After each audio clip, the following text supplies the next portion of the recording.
So I got a wide receiver guy. Yesterday it was Derek and Cameron, Derek Overholt, Cameron Curry. And then Andre Overholt and Reese Slayball worked together. And they basically work together coaching the defensive backs. And then when we go to offense, they work together working with the wide receivers. 3 out of the 4 are college football players, great players here. And when they walked on the field, right off the bat, they have credibility. I mean, people, if you could show our wall right here, they're on these walls in here for being all conference and playing in college and being all-American academically and stuff like that. So I think the credibility that they bring and the enthusiasm and the youth has been good for me. These guys played for us and they bought into our tradition, and they're furthering that along. And that was the thing I sold to them when I tried to bring them into our program, is that, man, I'd like for you guys to come here and help pay back to this program that I think helped you along the way.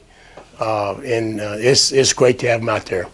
Now what happens is that the division of labor from a coaching standpoint, it makes me a more effective offensive coach, that I know my wide receivers are getting really, really coached. And it makes Jamie a better defensive coordinator because he knows those defensive backs are really getting drilled every day from the standpoint of making their footwork better and breaking on the ball and their stance and their starts, all those little fundamental things that make you a good player. One of the questions I think maybe out in the community is, are we changing offenses, or are we? Well, we've been a flexbone team for a couple of years and been very successful with it. Last year, Angus Weaver was the Western North Carolina Newcomer of the Year as a freshman.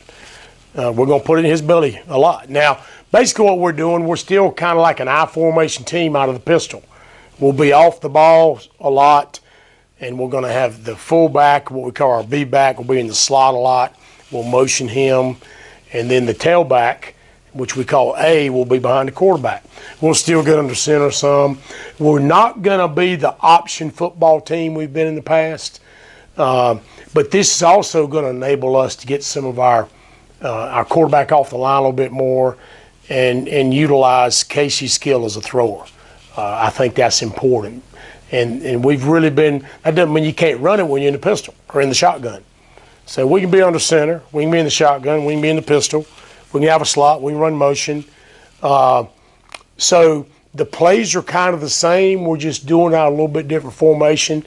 And really, we're not an option football team anymore. We're more of a power running, inside, outside zone, mid-zone team because we think we've got a really good 2 or 3 really good guys that can run between the tackles. I think one of the things that I want them to know that, I feel their pain that we can't load the stadium up and, cheer the Wolverines on to victory. And I know that is difficult. That's it. Because to me, and I'm being a little prejudiced here, but football is an incredible unifier. It knocks walls down, whether it be political or economic or racial. When everybody's sitting up there in the stands, they're all Wolverines pulling for a common cause. And I'm going to hate that we don't get that. But you know what? I think it's coming. And who knows, before the end of the season, maybe we can increase our total.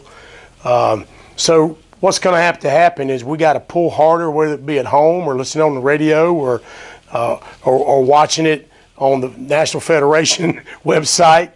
And there's ways that we can still generate enthusiasm. We just won't have the butts in the stand, so to speak. And that's going to be difficult for people to understand and to realize that the protocols have been set forth. We're mandated to follow. But I'd like to think hopefully before season's up, maybe that'll change.